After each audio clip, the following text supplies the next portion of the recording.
கருந்துளசி. இந்த கருந்துளசியின் பூ செங்காந்தல் நிறம். செங்காந்தல் நிறம்.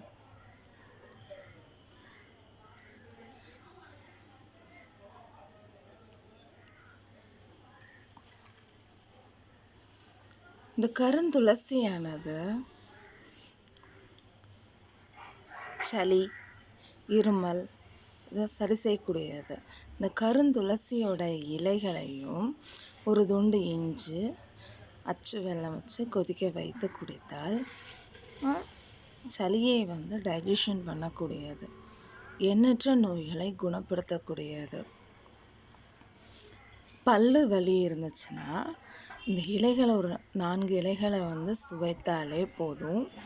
என்ன செய்யும்? அந்த பல்லு வலி சரியாயிடும். இதய நோய் உள்ளவங்க, வாழ்வுகளை அடைப்புள்ளவங்க கூட இந்த துளசியை நீங்கள் 41 நாள் எடுத்துகிட்டு வந்தீங்கன்னா, குடிச்சிட்டே வந்தீங்கன்னா அந்த வாழ்வுகள் அடைப்புகள் கூட கரையக்கூடிய தன்மை உண்டு. எண்ணற்ற நோய்களை குணப்படுத்தக்கூடியது இந்த கருந்துளசி.